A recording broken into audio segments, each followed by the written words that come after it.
Bonjour à tous, bienvenue dans ce nouveau numéro de Cap Amérique. Au programme cette semaine, des retrouvailles inespérées sur le sol américain. Les 5 ex-prisonniers retenus jusqu'ici en Iran sont de retour dans leur pays. Une libération rendue possible après un accord entre Téhéran et Washington. Faut-il y voir le signe d'un dégel? Mathieu Mabin nous répondra dans un instant. Nous vous parlerons également cette semaine de cette grève qui frappe de plein fouet le secteur de l'automobile américain, un mouvement social historique sans précédent qui risque de s'étendre. Et puis nous vous conduirons à la fin de cette édition au fin fond du nord-est argentin, dans ce château découvert et qui inspira l'écrivain et aviateur Antoine de Saint-Exupéry. L'auteur se serait même inspiré de la bâtisse pour rédiger son conte Le Petit Prince. Volodymyr Zelensky faisait ses premiers pas cette semaine devant l'Assemblée générale des Nations Unies. Le président ukrainien participe en personne cette semaine à la 78e Assemblée générale de New York. Prise de parole devant le Conseil de sécurité, invitation à la Maison-Blanche et discours donc à la tribune de l'ONU. Semaine plus que dense pour l'homme fort de Kiev, venu rappeler que le soutien de ses alliés est aujourd'hui crucial. Écoutez. S'il vous plaît, écoutez-moi. Unissons-nous et décidons ouvertement. Pendant que la Russie pousse le monde à une guerre totale, l'Ukraine fait tout ce qu'elle peut pour faire en sorte qu'après l'agression russe, plus personne ne menace d'attaquer aucune nation. L'armement doit être limité. Les crimes de guerre doivent être punis. Les citoyens déportés doivent rentrer chez eux et l'occupant doit retourner sur ses terres. Nous devons être unis pour y parvenir et nous le ferons. Gloire à l'Ukraine. Autre président ayant fait le déplacement, c'est Ebrahim Raïssi, le président iranien, qui participe lui aussi à la Grande Messe des Nations Unies. Sa présence outre-Atlantique coïncide avec le retour au pays des 5 ex-détenus américains. C'est notre image de la semaine. Étreinte entre les ex-captifs et leurs familles à leur arrivée à Washington. Leur libération a été rendue possible après un accord conclu entre Américains et Iraniens sous l'égide du Qatar. Sa concrétisation augure-t-elle d'un tournant dans les relations entre les deux pays? Les explications à Washington de notre correspondant Mathieu Mabin.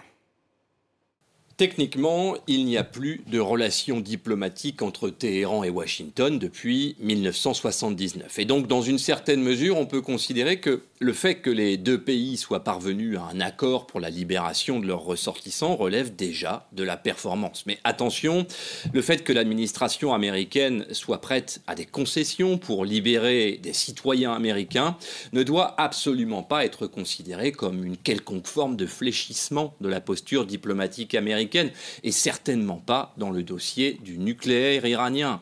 Il faut absolument dissocier les deux sujets. Et d'ailleurs, pour que les choses soient parfaitement claires, concomitamment à cette négociation pour la libération, le département d'État et le département du Trésor, à la demande de la Maison-Blanche, ont mis en œuvre une nouvelle salve de sanctions visant directement l'ancien président, Mahmoud Ahmadinejad, et la structure financière du ministère du renseignement iranien. En clair, les négociations sur le nucléaire iranien sont au point mort depuis que Donald Trump, on le sait, a pris l'initiative de retirer les États-Unis de l'accord de 2015. Strictement rien n'a bougé depuis l'arrivée de Joe Biden dans le bureau ovale. Et si le message n'était pas assez clair, Anthony Blinken, le chef de la diplomatie américaine, a bien rappelé que les fameux 6 milliards de dollars appartenant à l'Iran et rendus à nouveau disponibles par Washington serait à nouveau gelé, sans préavis, si le gouvernement iranien venait à en faire un usage que Washington jugerait inapproprié. En clair, chacun se félicite d'avoir retrouvé les siens, certes, mais la discorde entre les deux pays, elle, est tout à fait intacte. Et les États-Unis, où quelques 13 000 salariés du secteur automobile se sont mis en grève vendredi dernier, un mouvement social historique qui touche les 3 plus gros constructeurs du pays. J'ai nommé Ford, General Motors et Stellantis. Les employés réclament des hausses de salaire, mais pour le moment, les négociations entre syndicats et dirigeants ne donnent rien. Ce conflit risque de s'étendre à tout le pays ainsi qu'à l'Europe, comme nous l'explique tout de suite Jules Poitou. Après Ford, Stellantis et General Motors, les travailleurs d'autres constructeurs pourraient eux aussi rejoindre la grève. C'est en tout cas la menace lancée par le syndicat des travailleurs unis de l'automobile, qui espère voir le mouvement prendre de l'ampleur dans d'autres usines. Si nous n'obtenons pas de meilleures offres, alors nous allons amplifier encore plus le mouvement. Il n'y a aucune excuse. Ces entreprises ont gagné 250 milliards de dollars au cours des 10 dernières années.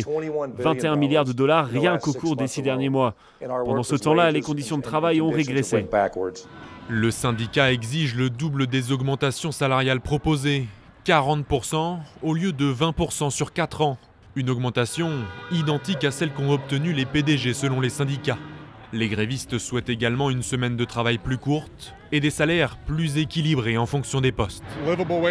On veut un salaire décent. Certains de mes confrères syndiqués qui travaillent à côté de moi ne gagnent que la moitié de ce que je gagne. Nous n'avons pas besoin de chèques bonus. Nous avons besoin d'une allocation de vie chère. On voit ce qui se passe dans l'économie. Les prix de l'essence sont élevés. La nourriture est chère. Les plus jeunes qui arrivent n'ont pas assez d'argent pour acheter les produits qu'ils fabriquent. C'est la première fois que les travailleurs des 3 entreprises font grève simultanément. Un mouvement qui comprend 10% des 150 000 syndiqués, déterminé tant que les constructeurs ne changent pas de cap. Je suis extrêmement déçu et frustré que nous soyons en grève. Nous faisons une très belle offre, non seulement les 20% d'augmentation qui s'élèvent à 21% sur la durée de l'accord, mais aussi le maintien des soins de santé de classe mondiale et la sécurité d'emploi. L'accord est toujours sur la table. La pression est aussi sur les épaules du président Joe Biden, attendu au tournant pour résoudre le conflit. Ce qui est devenu l'action syndicale la plus ambitieuse depuis des décennies fait petit à petit son chemin politique et pourrait devenir un point névralgique dans la prochaine élection présidentielle. Allez, direction à présent Lima, capitale du Pérou, pour vous parler du mur de la honte. Surnommée ainsi, cette frontière séparant depuis les années 80 un district riche, la Molina, de quartiers pauvres, des villas Maria del Triunfo. Fin décembre, le tribunal constitutionnel avait ordonné sa démolition. Les travaux ont commencé au début du mois et ils suscitent parfois, vous allez le voir, de vives réactions. C'est un reportage de Juliette Chénion et Guillaume Gonzalez. Dans ce quartier pauvre de Lima, sur les hauteurs de la ville, les voisins se réunissent le week-end, outils en main, avec un objectif, se débarrasser au plus vite de ce mur. Une construction que les habitants ne supportent plus, ils en retirent les pierres une à une, parfois à main nue.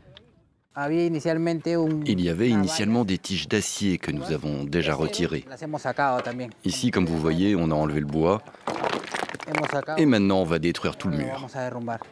Avec seulement quelques ouvertures sur 4 km, cette division complique la vie des habitants. Je travaille de l'autre côté du mur et je dois souvent faire un grand détour de 2 heures par en bas pour arriver sur place. En passant par ici, je ne mets que 30 minutes.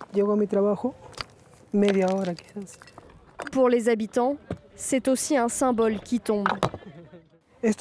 Ceci ne doit plus être une frontière entre 2 pays, mais permettre le libre déplacement. Cela va être bénéfique pour les 2 districts. Je pense qu'au Pérou, la discrimination nous empêche d'avancer. De l'autre côté du mur, la Molina, l'un des quartiers les plus aisés de Lima. Des espaces verts, des piscines privées, de nombreuses rues gardées et surveillées. Ici, la destruction du mur ne plaît pas à tout le monde.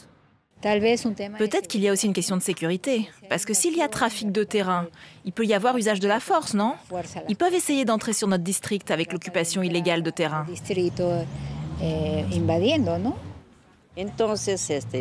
C'est pour ça que la municipalité a fait ce mur.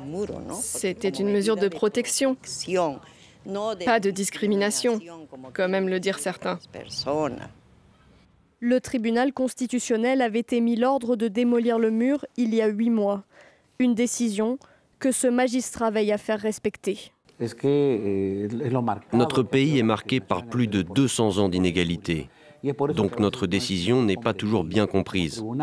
En tant que tribunal, c'est important d'acter que certaines choses sont inadmissibles, comme par exemple maintenir un mur d'un bout à l'autre. Ce n'est pas justifiable.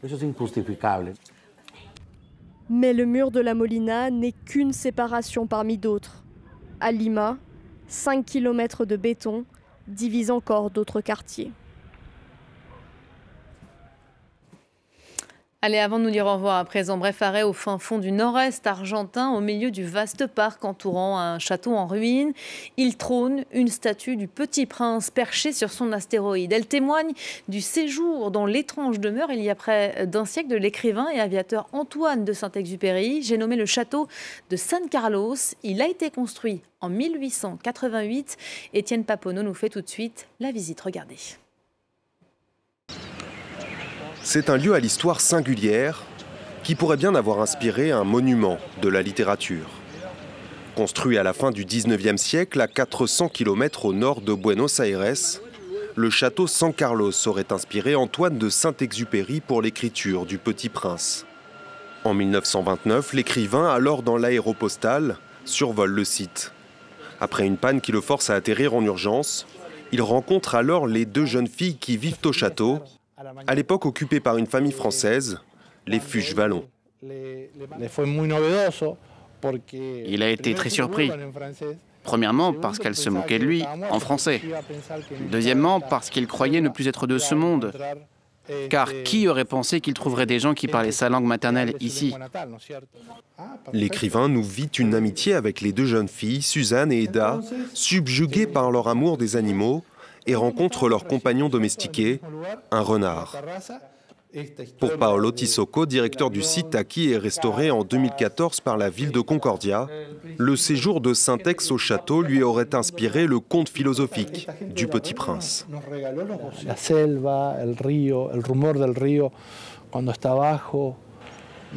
La jungle, la rivière, son murmure quand elle est basse, notre proximité avec l'Uruguay, tout cela forme un conte parfait pour écrire une histoire qui nous relie à l'universel. Antoine de Saint-Exupéry publie Le Petit Prince en 1943, 14 ans après son séjour argentin. Le conte philosophique connaîtra un succès immense.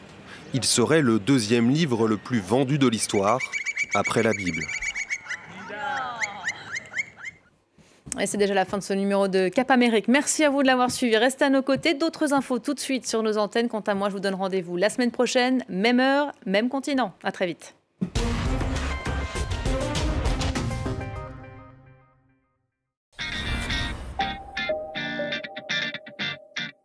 Cuisiner pour la famille, les enfants, les voisins, elles le font depuis toujours. Pourtant, rares sont les habitantes des quartiers à en faire leur métier. L'idée, c'est déjà de leur prouver, de leur montrer qu'elles avaient un réel pouvoir économique à travers leur savoir-faire. Samira a pris les choses en main. Tout un art, c'est une opération de professionnalisation qu'elle mène avec conviction. Elle est dans Pas de quartier. Pas de quartier, à voir sur France 24 et sur france24.com.